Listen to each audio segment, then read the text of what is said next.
Welcome back to my YouTube channel Vasta classes. तो बढ़ते हैं एचएससी फिजिक्स का नेक्स्ट चैप्टर नंबर 8 इलेक्ट्रोस्टैटिक्स के प्रॉब्लम। तो इसी के साथ तुम्हें मालूम होना चाहिए कि इलेक्ट्रोस्टैटिक तुम्हारा पूरा के पूरा लेसन एक ही कंसेप्ट पे बेस है, कैपेसिटर, पैरेलल प्लेट कैपेसिटर पे तुम्हारा इलेक्ट्रोस्टैटिक का चैप्टर बेस है। कैपेसिटर कुछ इस तरीके से दिखते हैं।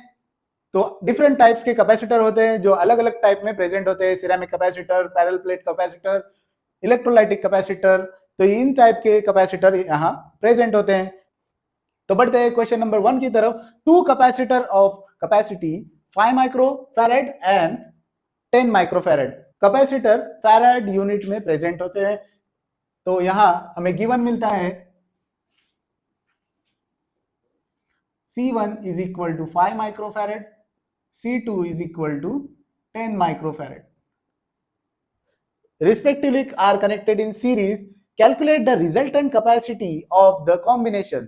तो यहाँ कैपेसिटर इन सीरीज का फॉर्मूला होता है CS is equal to C1 C2 upon C1 plus C2। तो फर्दर हम वैल्यूज को सब्स्टिट्यूट करेंगे। C1 की वैल्यू है 5 into 10 upon 5 plus 10। तो फर्दर सिंप्लीफाई करने पे कैपेसिटर इन सीरीज हमें मिलता है 3.33 माइक्रोफैराड। तो इसी के साथ हमारा पहला प्रॉब्लम जो फरवरी 2024 के पेपर में आया है, सीरीज कैपेसिटेंस फाइंड करने का क्वेश्चन, सिमिलर मैंने यहाँ एक क्वेश्चन नंबर 2 लिखा हूँ, एग्जैक्टली सिमिलर है, सिर्फ इतना फर्क है कि इधर पैरेलल कॉम्बिनेशन है, सिर्फ इतना ही फर्क है। तो फिर यहाँ गिवन मिलता है C1 is equal to 5 microfarad, C2 is equal to 10 microfarad. Similar question है। यहाँ Cp का यानी पैरेलल कैपेसिटेंस का फॉर्मूला होता है Cp is equal to C1 plus C2। तो वैल्यूज को सब्स्टिट्यूट करेंगे। Cp is equal to 5 plus 10, Cp is equal to 15 microfarad. Capacitor in parallel combination का Cp मिल चुका है 15 माइक्रोफैराड। तो इस तरीके से या तो तुम्हें सीरीज कॉम्बिनेशन में क्वेश्चन आएगा कैपेसिटर पे बेस्ड, या तो पैरेलल कॉम्बिनेशन बेस्ड क्वेश्चन आएगा। इतना तो कंफर्म है, इन दोनों क्वेश्चन में से एक क्वेश्चन तुम्हारे बोर्ड एग्जाम के पेपर में आएगा या नहीं आएगा। तो इसी के साथ बढ़ते हैं क्वेश्चन नंबर 3 की तरफ। An electric dipole consist to opposite charges each magnitude 1 microcoulomb separated by 2 centimetre. मतलब यहाँ 1 माइक्रोकूलम हमें गिवन मिलता है Q is equal to 1 microcoulomb is equal to 1 into 10 raised to minus 6 coulomb. Separated by 2 centimetre मतलब यहाँ distance को हम लेते हैं 2L is equal to 2 centimetre, centimetre को कन्वर्ट करेंगे मीटर में, 2 into 10 raised to minus 2। The dipole is placed in an external electric field, external electric field दी हुई है E is equal to 10 raised to 5 Newton पर coulomb. तो हमें given मिल चुका है। तो हम बढ़ते हैं सॉल्यूशन की तरफ। यहाँ दो पार्ट में क्वेश्चन है। क्वेश्चन नंबर 1 है maximum torque experience by the dipole, मतलब हमें टाउ मैक्स फाइंड करना है। Tau max is equal to होता है P इंटू E। P की वैल्यू यहाँ होती है Q इंटू 2L और आगे है E। फर्दर वैल्यूज को सब्स्टिट्यूट करने पे कुछ इस तरह दिखेगा। सिंप्लीफाई करने पे टाउ मैक्स की वैल्यू आती है 2 into 10 raise to minus 3 newton metre. तो इसी के साथ बढ़ते हैं हम सब क्वेश्चन 2 की तरफ। Work done by the external field to turn dipole through 180 degree. मतलब यहाँ दो वैल्यू दी हुई है, θ1 इज इक्वल टू 0 डिग्री और θ2 इज इक्वल टू 180 डिग्री। तो हमें यहाँ फाइंड करना है वर्क डन। वर्क डन का फॉर्मूला होता है W is equal to P into E cos θ1 minus cos θ2। तो यहाँ P की वैल्यू है 2 इंटू 10 रेज टू माइनस 3। तो यहाँ थीटा की वैल्यू पुट करेंगे cos 0 minus cos 180 degree. Further simplify करने पे हमें W का आंसर मिलेगा। Therefore W is equal to 2 into 10 raise to minus 3। cos 0 की वैल्यू होती है 1 और cos 180 की वैल्यू होती है माइनस 1, तो माइनस माइनस प्लस 1।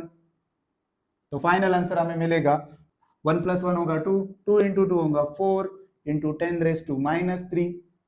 वर्क का यूनिट होता है जूल। तो हमें फाइनल आंसर मिल चुका है 4 into 10 raise to minus 3 joule work done का फाइनल आंसर होता है। तो इसी के साथ क्वेश्चन नंबर 3 हमारा खत्म होता है। तो यहाँ वर्क डन का फाइनल आंसर होता है 4 into 10 raise to minus 3 joule. इसी के साथ हमारा क्वेश्चन नंबर 3 जो इतना टफ क्वेश्चन है, जो फरवरी 2023 के पेपर में आया था, वो इजीली सॉल्व होता है। तो इसी के साथ बढ़ते हैं हम क्वेश्चन नंबर 4 की तरफ। Two charges of magnitude 5 nanocoulomb and -2 nanocoulomb. मतलब हमें यहाँ गिवन मिलता है Q1 is equal to 5 nano coulomb. 5 nano coulomb मतलब होता है 5 into 10⁻⁹ coulomb. Q2 is equal to -2 nano coulomb is equal to -2 into 10⁻⁹ coulomb. Place points 2 centimeter, 0, 0 and 20 centimeter 0, 0। मतलब यहाँ सिर्फ x एक्सिस प्रेजेंट है, y और z एक्सिस प्रेजेंट नहीं है। तो डिस्टेंस के फॉर्मूले के हिसाब से distance is equal to under root y और z नहीं होने की वजह से यहाँ आएगा x2 minus x1 bracket square. Square और स्क्वायर रूट कैंसिल होने की वजह से x2 minus x1 is equal to 20 centimetre minus 2 centimetre आएगा 18 सेंटीमीटर। फर्दर सेंटीमीटर को मीटर में कन्वर्ट करेंगे तो डिस्टेंस आएगा 18 इंटू 10⁻⁻² मीटर। तो हमें डिस्टेंस की वैल्यू मिल चुकी है। तो बढ़ते हैं हम नेक्स्ट सॉल्यूशन की तरफ। In a region of space where is a no external field, find the electrostatic potential energy of the system। मतलब हमें यहाँ E की वैल्यू फाइंड करनी है। E is equal to formula आता है 1/4 पाई एप्सिलॉन नॉट। यहाँ दो चार्जेस प्रेजेंट होने की वजह से यह आएगा Q1 Q2 upon distance. Values को सब्स्टिट्यूट करने पे कुछ इस तरह दिखेगा। सिंप्लीफाई करने पे इलेक्ट्रोस्टैटिक पोटेंशियल का आंसर आता है -0.5 इंटू 10⁻⁶ जूल। तो E is equal to -0.5 into 10⁻⁶ को हम लिख सकते हैं माइक्रो जूल। तो यहाँ हमें फाइनल आंसर मिल चुका है। तो इसी के साथ हमारा क्वेश्चन नंबर 4 कंप्लीट होता है, जो सितंबर 2021 के पेपर में आ चुका है। तो इसी के साथ पहले 4 क्वेश्चंस कंप्लीट होते हैं, तो एक बार अच्छे से देख लो, फिर हम आगे बढ़ते हैं। तो इसी के साथ बढ़ते हैं क्वेश्चन नंबर 5 की तरफ। A parallel plate capacitor filled with air has an area of 6 centimetre. मतलब यहां गिवन दिया हुआ है 6 centimetre square area. Area is equal to 6 centimetre square. यहां एरिया की वैल्यू दी हुई है। सेंटीमीटर को हम मीटर में कन्वर्ट करेंगे तो 6 इंटू 10⁻² इंटू 10⁻², क्योंकि यहाँ स्क्वायर प्रेजेंट है इसलिए हम 10⁻² 2 टाइम्स लेंगे, तो ये किस में कन्वर्ट होगा, मीटर स्क्वायर में कन्वर्ट होगा। तो यहाँ एरिया की वैल्यू आएगी 6 इंटू 10⁻² ऐड होके -4 मीटर स्क्वायर।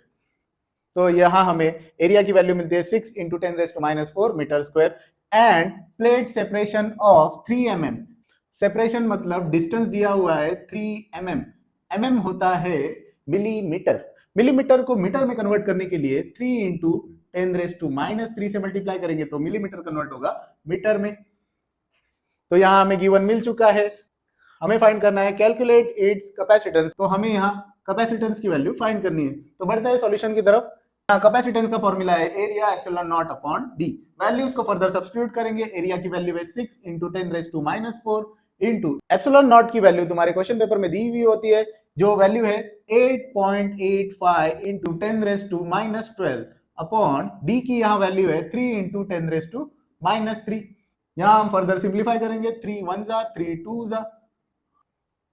तो यहाँ capacitance is equal to 2 into 8.85 into 10⁻, यहाँ -4 और -12 पावर ऐड होंगे, -4 -12 और यहाँ -3 ऊपर आने पे होगा +3।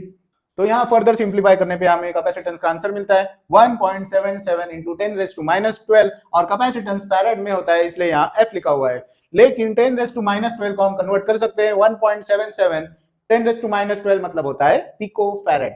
तो इसी के साथ हमारा क्वेश्चन नंबर 5 कंप्लीट होता है।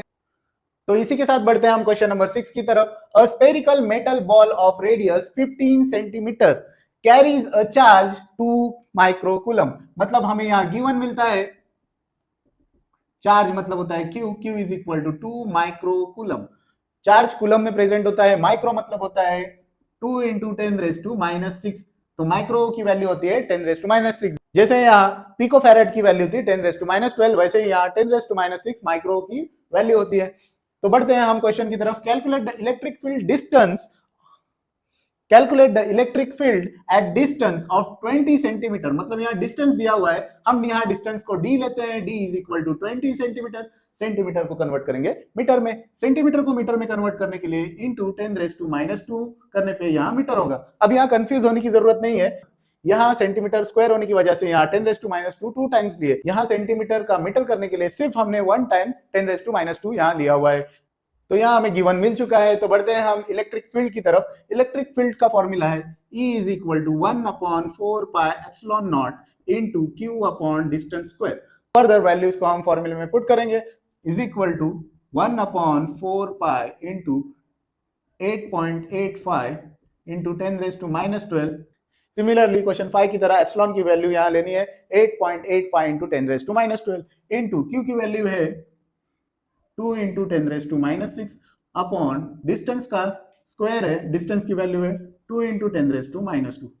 फर्दर सिंप्लीफाई करने पे हमें इलेक्ट्रिक फील्ड का आंसर मिलता है 0.4495 इंटू 10⁻6 न्यूटन पर कूलम।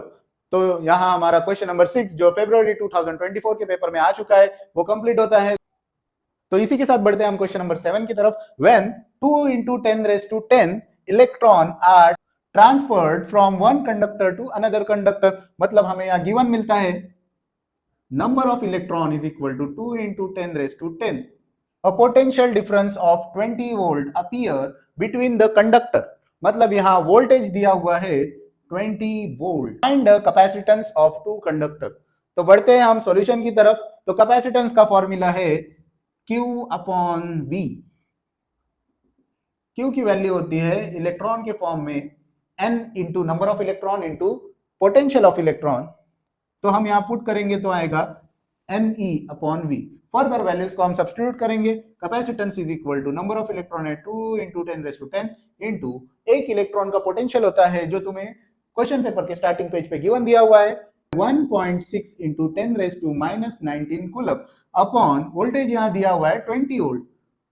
तो यहाँ 2 1 2 10 फर्दर सिंप्लीफाई करेंगे तो 1.6 इंटू 10⁻, यहाँ पावर मल्टीप्लाई में है 10⁻19 और डिवाइड की पावर, यहाँ 10 को पावर 1 है, ऊपर आने पे होगा -1। तो फर्दर सिंप्लीफाई करने पे capacitance is equal to 1.6 into 10⁻⁻10 farad. तो हमें कैपेसिटेंस का आंसर मिल चुका है 1.6 इंटू 10⁻10 फैराड। इसी के साथ हमारा क्वेश्चन नंबर 7 खत्म होता है जो जुलाई 2024 के पेपर में आ चुका है। तो इसी के साथ बढ़ते हैं क्वेश्चन नंबर 8 की तरफ। In parallel plate air capacitor intensity of electric field is changing at rate 2 into 10⁻11 volt पर मिली सेकेंड। तो हमें यहाँ वैल्यू गिवन मिलती है change in electric field with time, यानी DE upon DT। DE upon DT की वैल्यू है 2 into 10⁻11 volt पर मिली सेकेंड। लेकिन मिली सेकेंड में हमें कैलकुलेशन नहीं करने हैं, तो हम इसे कन्वर्ट करेंगे 2 इंटू 10⁻11 अपॉन मिली सेकेंड की वैल्यू होती है -3, तो ये कन्वर्ट होगा वोल्ट पर सेकेंड में। तो फर्दर सिंप्लीफाई करने पे DE अपॉन DT की वैल्यू हमें मिलेगी 2 इंटू, ये पावर ऊपर जाके ऐड होंगी तो 2 इंटू 10⁻14 वोल्ट पर सेकेंड। तो यहाँ सेकेंड में क्वांटिटी आ चुकी है। If area of plate 20 centimetre square, area of plate यानी एरिया की वैल्यू दी हुई है, area is equal to 20 centimetre square. Similarly problem 5 की तरह सेंटीमीटर स्क्वायर को मीटर स्क्वायर में कन्वर्ट करेंगे तो 20 इंटू 10⁻⁻4 मीटर स्क्वायर। तो इसी के साथ हमें क्वेश्चन नंबर 8 का गिवन मिल चुका है। तो बढ़ते हैं हम सॉल्यूशन की तरफ। तो यहाँ कैलकुलेट द डिस्प्लेसमेंट करंट, मतलब हमें ID फाइंड करना है। तो ID का फॉर्मूला होता है ID is equal to epsilon naught A DE upon DT। तो फर्दर वैल्यूज को हम सब्स्टिट्यूट करेंगे। एप्सिलॉन नॉट की वैल्यू है 8.85 इंटू 10⁻12 इंटू एरिया की वैल्यू है 20 इंटू 10⁻4 इंटू हमारी चेंज इन इलेक्ट्रिक फील्ड की वैल्यू है 2 इंटू 10⁻14। फर्दर सिंप्लीफाई करने पे हमें डिस्प्लेसमेंट करंट मिलेगा 3.54 और करंट हमारा एम्पियर में प्रेजेंट होता है, इसलिए कैपिटल है। इसी के साथ हमारा क्वेश्चन नंबर 8 जो इतना टफ क्वेश्चन था वो इजी मेथड में सॉल्व होता है, जो फरवरी 2025 के पेपर में आया था। तो इसी के साथ ये चारों क्वेश्चन सॉल्व होते हैं। तो एक बार इन क्वेश्चंस को अच्छे से देख लो, फिर हम आगे बढ़ते हैं।